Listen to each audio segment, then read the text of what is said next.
Polynomial exercise 2.4 इसमें हम already question number 1, 2, 3 कर चुके हैं और साथ में ही इसके ऊपर के होमवर्क्स दिए हुए हैं एक्स्ट्रा क्वेश्चंस के ओर पे, जिसका मैंने फ़ोटो व्हाट्सएप पे अपलोड किया था बच्चों। और आपको वो होमवर्क अभी तक आप लोगों ने सबमिट नहीं किया है तो submit as soon as possible to you. Okay, let's just start the question number 4 of 2.4। ठीक है, अब इसको कैसे सॉल्व करना है मैं आपको बता देती हूँ। Before that let me tell you कि this question is very much important. इस तरह का फैक्टराइजेशन क्वाड्रेटिक का हो गया, क्यूबिक का हो गया, ये बहुत इंपॉर्टेंट फैक्टराइजेशन है स्टूडेंट्स, आपको ये आनी चाहिए क्योंकि इसका ये एक बेसिक मेथड है।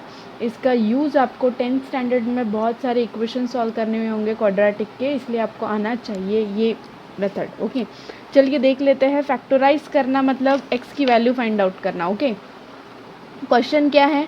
12x² - 7x + 1। ओके, x का पावर क्या है? 2। इसका मतलब कहीं ना कहीं x की कितनी वैल्यू आएंगी? 2 वैल्यूज आएंगी। Okay, now let's just start कि कैसे फाइंड आउट करें। अब ये जो है ना, फर्स्ट नंबर दिख रहा है 12 और ये जो लास्ट नंबर दिख रहा है ये एक्चुअल में किस फॉर्मेट में है बेटा? ax² + bx + c = 0 इस फॉर्मेट में है। तो आपको क्या करना है, ये जो पहला नंबर है x² के सामने का हमेशा याद रखना, और ये जो लास्ट का नंबर है c, इन दोनों को क्या करना है? मल्टीप्लाई करना है। तो यहाँ a की जगह कौन है? 12 और यहाँ c की जगह कौन है? 1। तो आपको क्या करना है? सिंपली ये दोनों का मल्टीप्लिकेशन करना है। ओके, सो चलिए ले लेते हैं, ये रफ वर्क है मेरा। सो 12 × 1 = 12। पता है हमको कि 12 × 1 कितना होता है? 12 होता है, राइट। तो अब मुझे क्या करने हैं, ये जो 12 है ना स्टूडेंट्स, जो कि यहाँ आया है हमारा मल्टीपल, इस 12 के मुझे फैक्टर निकालने हैं। ठीक है, ऐसे दो फैक्टर निकालने हैं जिनका प्लस करूँ तो 7 आना चाहिए या माइनस करूँ तो 7 आना चाहिए, कुछ भी करो, लेकिन दोनों में से मतलब ऐसे दो फैक्टर जिनका प्लस या माइनस मुझे 7 मिलना चाहिए। ओके, चलिए देख लेते हैं सबसे पहले।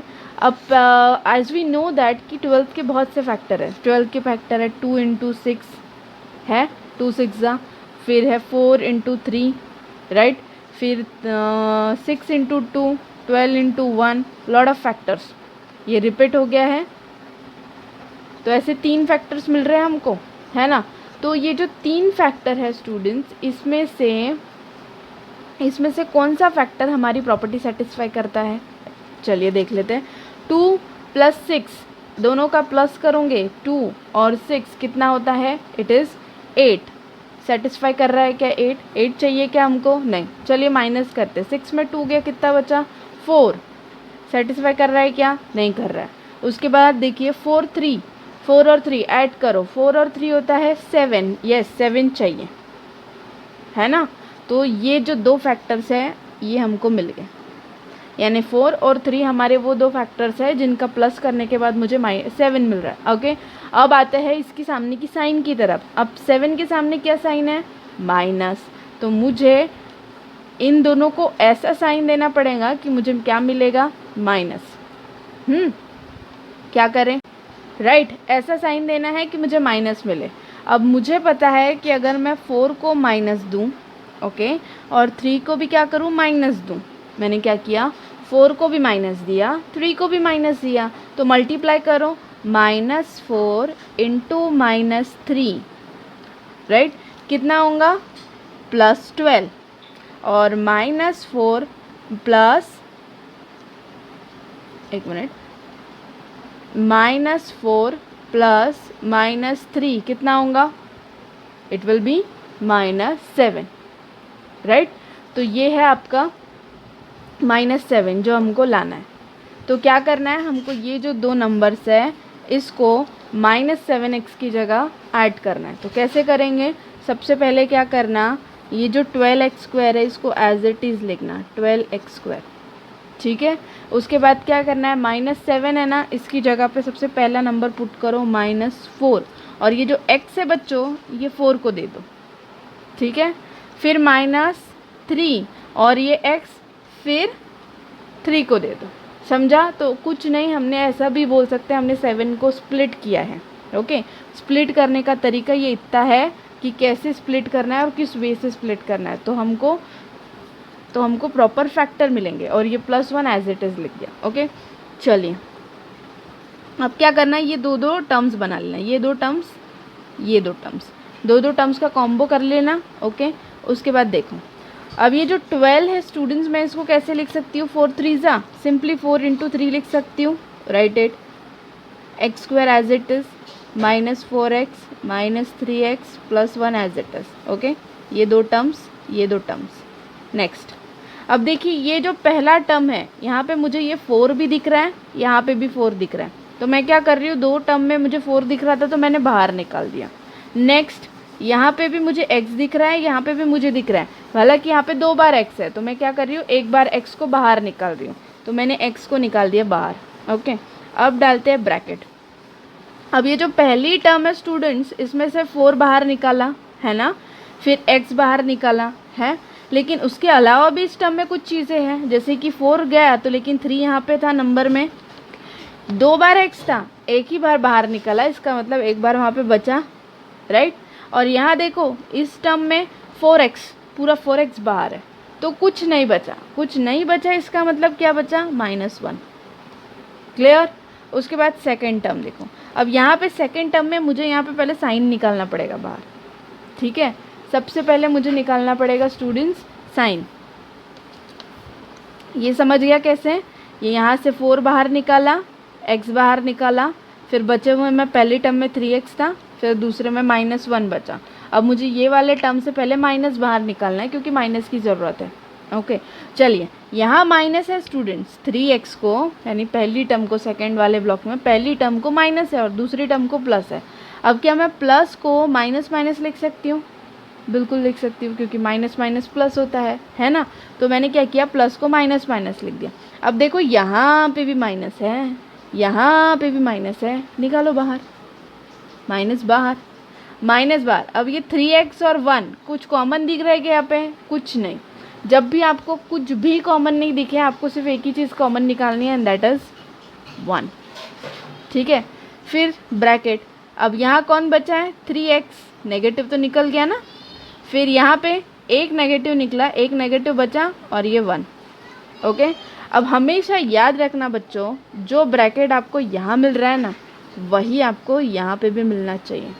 जब तक आपको यहाँ पे सेम ब्रैकेट नहीं मिलेगा, इसका मतलब समझ लेना फैक्टराइजेशन आपका प्रॉपर नहीं हुआ है।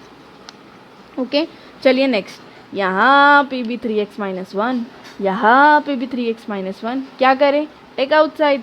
सो मैंने 3x - 1 को बाहर निकाल दिया। अब ये ब्रैकेट बाहर निकला तो यहाँ पे 4x बचा है, ये ब्रैकेट बाहर निकला तो यहाँ पे -1 बचा है। राइट, ये हुए उसके फैक्टर्स, समझो स्टूडेंट्स। तो these are the factors of 12x² - 7x + 1। Clear, ये उसके फैक्टर्स है। चलो एक और एग्जाम्पल्स आपको समझा देती हूँ। ये जो है ये आपके एक्सरसाइज का एग्जाम्पल है, एग्जाम्पल नंबर 1। इसकी बेसिस पे आपको 3 एग्जाम्पल सॉल्व करने हैं एक्सरसाइज के। ओके, और अब ये नया एग्जाम्पल आपको समझा रही हूँ, ये एक्स्ट्रा का एग्जाम्पल है, और ऐसे ही मैं आपको एक्स्ट्रा के 10 एग्जाम्पल देने वाली हूँ फैक्टराइजेशन के, जो आपको सॉल्व करने हैं। चलिए स्टार्ट करते हैं हमारा question. So solution, what was the question, x² - 5x + 6। Okay, now क्या बोला था, x² के सामने कुछ नहीं है यहाँ पे, मतलब 1 है, और c कौन है आपका, 6। तो चलिए मल्टीप्लाई करते हैं, 1 × 6 कितना होगा, 6 ही होगा, है ना। अब 6 के फैक्टर सबसे पहले 2 के टेबल देखते हैं, तो 2 के टेबल में 6 के फैक्टर आते हैं, 2 3 हाँ 2 3 फैक्टर्स आ रहे हैं, फिर 6 × 1। ओके, और कोई टेबल है जहाँ आपको 6 के फैक्टर मिल रहा है, नहीं, मुझे 6 के फैक्टर नहीं मिल रहा है कहीं पे भी। चलिए ये 2 फैक्टर है, 2 में से हमारी टर्म्स को सेटिस्फाई करने वाला फैक्टर देख लेते हैं। जैसे कि सबसे पहला फैक्टर उसने क्या बोला है कि 5 होना चाहिए, 2 + 3 5 होता है, माइनस करने पे 1 आता है, हाँ लेकिन 5 हो रहा है ना। ओके, नेक्स्ट 6 × 1, 6 + 1 करोगे तो 7 होगा, उसके बाद 6 - 1 करोगे तो 5 होगा। राइट, चलिए देख लेते कि हमको -5 कौन दे सकता है। है ना। अब मैं क्या कर रही हूँ, मैं कंसीडर कर रही हूँ फैक्टर फर्स्ट को, तुम सेकंड को भी कर सकते हो, कोई फ़र्क नहीं पड़ रहा है उससे। तो मैं 2 3 को कंसीडर कर रही हूँ, 2 3 राइट। अब मुझे चाहिए -5, तो जैसे पहले वाले में हमको -5 मिला था, कैसे किया था, -2 इंटू -3 कितना था, -2 -3 +6 होता है, -2 प्लस -3 -2 -3 इट विल बी -5 हो रहा है ना। तो मैं इसको पुट कर सकती हूँ। तो क्या करेंगे हम, x² एज इट इज़, उसके बाद 5x की जगह पहले सबसे पहली टर्म डालेंगे माइनस के साथ, इसको भी माइनस और इसको भी माइनस, -2x, फिर -3x और फिर 6 राइट। फिर दो टर्म्स बना लो। अब देखो ये पहले से ज़्यादा इजी है ना। यहाँ पे भी x है, यहाँ पे भी x है, निकालो बाहर। यहाँ से x गया, कौन बचा, x राइट। फिर ये -2 राइट। उसके बाद ये देखो यहाँ से साइन निकालना होता है। अब यहाँ माइनस है, यहाँ नहीं है, मैं प्लस को माइनस माइनस लिख सकती हूँ। तो मैंने क्या किया, सबसे पहले माइनस बाहर निकाल लिया। उसके बाद यहाँ 3 है और ये देखो 6 को कैसे लिख सकते स्टूडेंट, 2 3 राइट। तो यहाँ से और यहाँ से क्या निकल रहा है, 3 बाहर निकल रहा है, निकाल लो 3 बाहर। फिर ब्रैकेट, 3 बाहर, कौन बचा, x, फिर -3 बाहर, यहाँ पे 2 बचा। देखिए ब्रैकेट कैसे आया, सेम आया। यहाँ पे भी x-2, यहाँ पे भी x-2, टेक आउटसाइड। तो x-2 निकाल लिया बाहर, x-2 बाहर, तो यहाँ बचा x और यहाँ बचा -3। See, this is your factorization right. तो इसका ऐसे ही आपको, जो मैंने 2 एग्जांपल्स पढ़ा है, ऐसे ही बेसिस पे आपको कुछ 10 एग्जांपल्स मैं व्हाट्सएप पे इमेज सेंड कर दूँगी, तो आपको उसके बेसिस पे एग्जांपल्स करने हैं।